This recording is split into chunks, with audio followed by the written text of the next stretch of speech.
সর্বপ্রথমে আমি শ্রী ভগবানের শ্রীচরণে আমার শতকোটি প্রণাম জানাই সঙ্গজননী গুরুমার শ্রীচরণে।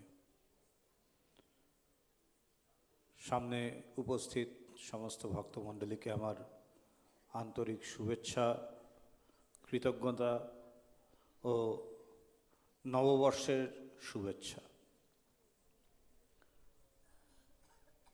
আজ যার জীবনকে কেন্দ্র করে, যার কথা, যার জীবন, যার সব কিছুকে নিয়ে কেন্দ্র করে আমরা এখানে একত্রিত হয়েছি, তিনি ইন্টারন্যাশনাল বেদান্ত সোসাইটির প্রতিষ্ঠাতা, প্রাণপুরুষ ও উপাস্য শ্রী ভগবান।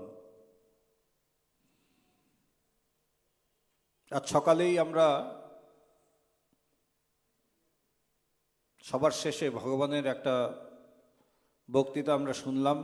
আজও সবার শেষে আমরা আবার তেমনই একটা বক্তৃতা শুনব। সেখানে ভগবান একটা কথা খুব সুন্দর বলেছেন যে আপনারা আমাকে প্রশ্ন করতেই পারেন যে আমি কি করেছি, এবং তিনি বললেন যে আমি স্বপ্ন দেখতে শিখিয়েছি। যে সময় মানুষ ভীত, সন্ত্রস্ত, প্রতি মুহূর্তে তার মধ্যে সন্দেহ আছে, অবিশ্বাসের দোলায় সে দুলছে, প্রতি মুহূর্তে যেখানে তার মধ্যে ঈর্ষা, হিংসা, দেশ সমস্ত কিছু নিয়ে সে স্বার্থপর হয়ে কূপমণ্ডুক হয়ে বসে আছে, যেখানে সে নিজের ছাড়া কিছু জানে না, সেই দুনিয়ায় সেই সময়ে তিনি মানুষকে বাঁচতে শিখিয়েছেন, স্বপ্ন দেখতে শিখিয়েছেন, সবার কথা ভাবতে শিখিয়েছেন যে দেখ তুই ছোট নোস, ছোট চিন্তা তোর শোভা পায় না। বেদান্তেরই কথা বলছেন, অনন্তের তুমি অধিকারী। এই যে অনন্তের খোঁজ দেওয়া আমাদের মধ্যে, আমাদের যেই জীবন শুধু 9টা-5টার ডিউটি, অথবা সকাল থেকে উঠে সন্ধ্যা পর্যন্ত শুধু রান্নাঘরেই আবদ্ধ হয়ে শেষ হয়ে যাচ্ছিল, আমরা নিজেকে হারিয়ে ফেলছিলাম। আমাদের নিজেদের সত্তা, নিজেদের অস্তিত্ব সম্বন্ধে আমাদের কোনো খেয়ালই ছিল না। আমি জানতাম এটাই আমি। সকালবেলায় ঢুকছি রান্নাঘরে, দুপুরবেলায় বেরোচ্ছি, আবার বিকেলে ঢুকছি, রাত্রেবেলায় বেরোচ্ছি, অথবা এই বনগার লোকালে ছুটতে ছুটতে যাচ্ছি, ধাক্কা খেতে খেতে এই গরমের মধ্যে, আবার বা শীতের মধ্যে আবার ধাক্কা খেতে খেতে আসছি। এটাই আমার জীবন। ভগবান শেখালেন না, এটা তো জীবন না। তিনি নতুন করে বাঁচতে শেখালেন। তিনি বললেন যে দেখো নিজের মধ্যে আমাদের জীবন অনেকটা কেমন। আমি আমার কথাই বলি, কারণ আমি আমার সবচেয়ে বড় উদাহরণ। আমাদের জীবন, আমরা যারা ভগবানকে দেখেছি বা ভগবানের কথা আমরা শুনেছি, ভগবানের কাছে আসার আগে আমাদের জীবনটা ছিল যেমন বাগানের মধ্যে খুব সুন্দর ঘাস থাকে, তার মধ্যে কোথাও যদি একটা ইট পড়ে থাকে অনেক দিন ধরে, সেই ইটের নিচে ঘাসগুলো যেমন বিবর্ণ হয়ে যায়, মরেনি, বেঁচে আছে, কিন্তু মৃতবৎ, ফ্যাকাশে হয়ে কোনোভাবে বেঁচে আছে। তারপর যখন আমরা ইটটাকে সরিয়ে যখন কয়েকটা দিন সে রোদ পায়, জল পায়, হাওয়া পায়, সে আবার সুন্দরভাবে সবুজ সতেজ হয়ে ওঠে। ভগবান আমাদের প্রত্যেকটা জীবনকে এরকম সুন্দর সতেজ করে তুলেছে। আমরা আমাদের ওই ফ্যাকাশে জীবনটাকেই ভাবতাম আমরা ভালো আছি, ঠিক আছি, সুন্দর আছি। তিনি বললেন না না, দেখো ইটটা উঠিয়ে দেখো, একটু চারিপাশে চোখ মেলে দেখো, চারিদিকে একটু দেখো, দেখে দেখো যে জীবন কত সুন্দর। সব সময় হাউতাশ করার, সব সময় যাচ্ছি যাচ্ছি, এই নেই এই শেষ, এই করার কোনো ব্যাপার নেই। আজকেই সকালে ওই যে বললাম স্পিচটা খুব সুন্দর, স্বামী ভগবান বলছেন যে দুঃখ কোথায়, আমরা সবাই বড় গম্ভীর, আমাদের যত না দুঃখ থাকে তার চেয়ে বেশি দুঃখ দুঃখ ভাবটা বেশি থাকে। ভগবান বলছেন এটা করো না, জীবনটাকে বাঁচার মতো বাঁচো।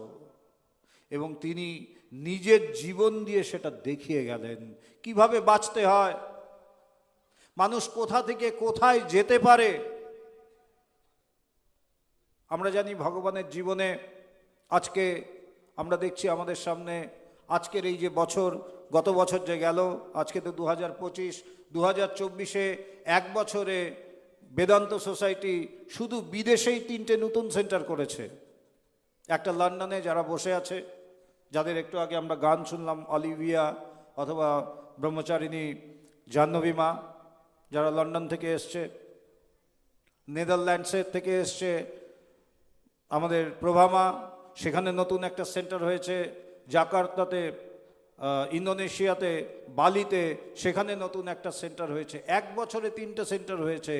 যাকে কেন্দ্র করে আজ আমরা এখানে সমবেত হয়েছি, তার জীবনেই কিন্তু আমরা দেখছি এক সময় তিনি তার গুরু মহারাজকে লিখছেন যে আমি 108 বার জপ করার সময় পাচ্ছি না। ভগবান তার গুরু মহারাজজি পবিত্রানন্দজিকে লিখলেন আমি 108 বার জপ করার সময় পাচ্ছি না। সেখান থেকে তিনি আজ ভগবান। এবং ভগবানের জীবন এতই সুন্দর যে তিনি প্রত্যেকের জন্য সুযোগ দিয়েছেন। তিনি বলছেন আমি যদি 108 বার জপ করার সময় না পেয়ে থাকি এবং সেখান থেকে আমি যদি ভগবান হতে পারি, তোমরা কেন পারবে না? তোমরাও পারবে। এবং এটা তিনি সারাটা জীবন দিয়ে আমাদের দেখিয়ে গেছেন এবং বলে গেছেন যে আমি যদি পারি তুইও পারবি, চেষ্টা কর না। হতে পারে যে 1 বার 2 বার 3 বার তুই হেরে যেতে পারিস, পড়ে যেতে পারিস, কিন্তু পড়ে যাওয়াটাই শেষ কথা নয়। আবার ওঠ, আবার চল, আবার লড়াই কর, ফেস ইট, লড়াই করো। বেদান্তের যেটা মূল কথা যে ফেস ইট, লড়ো, নিজের সাথে লড়ো। এখানে আমরা জানি গীতায় বলছে যে আমি আমার সবচেয়ে বড় বন্ধু এবং আমি আমার সবচেয়ে বড় শত্রু। যেই মন আমাকে প্রতি মুহূর্তে দুর্বল করে, তার মতো বড় শত্রু আর কেউ নেই। আর যেই মন আমাকে প্রতি মুহূর্তে উৎসাহিত করে যে দেখ না, চেষ্টা কর না, একবার চেষ্টা করো, দেখো না পারতে পারো, পারবে তুমি, তার চেয়ে বড় বন্ধু আর কেউ নেই। তাই একটু আগে আমরা অচ্যুতানন্দজির কথা শুনছিলাম, তিনি কৃষ্ণের কথা বললেন, যিনি অর্জুনের রথ চালাচ্ছিল। ঠিক সেইভাবেই ভগবানও আমাদের প্রতি মুহূর্তে চালিয়ে চলেছেন। তিনি বলছেন দেখ আমি আছি, একটু চেষ্টা কর, আমি যদি পারি কেন পারবি না?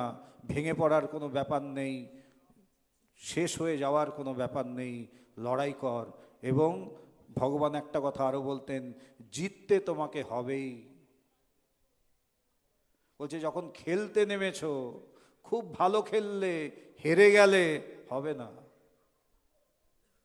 আমরা জানি এর আগের ওয়ার্ল্ড কাপ, যেটা ইন্ডিয়া ফাইনালে হেরেছিল অস্ট্রেলিয়ার সাথে, প্রত্যেকটা ম্যাচ জিতেছিল, শুধু একটা ম্যাচ হেরেছিল, ফাইনাল।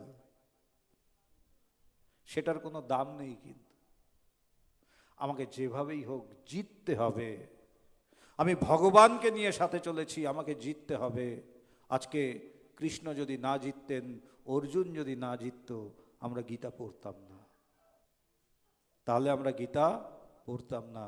তাই ভগবানকে নিয়ে আমরা যেন আরো সুন্দরভাবে কাটাই। এই যে 2025 আমরা একটা নতুন বছর শুরু করছি, এই নতুন বছর আমরা যেন আরো সুন্দরভাবে কাটাই, আরো বেশি ভগবানকে নিয়ে যেন আমরা কাটাই, আমরা যেন তাকে নিয়ে আরো সোচ্চার হই, আরো সবল হই এবং তার কথা আমরা যেন চারিদিকে ছড়িয়ে দিই। তার এই যে সবলতার কথা, তার জীবনের কথা, তার বেঁচে থাকার কথা, তার স্বপ্নের কথা আমরা যেন দিক দিগন্তে ছড়িয়ে দিই। এই বলেই আবার নতুন বছরের শুভেচ্ছা জানিয়ে এবং আপনাদের সবার মঙ্গল কামনা করে শ্রী ভগবানের শ্রীচরণে আমার শতকোটি প্রণাম জানিয়ে আমি শেষ করছি। জয় ভগবান।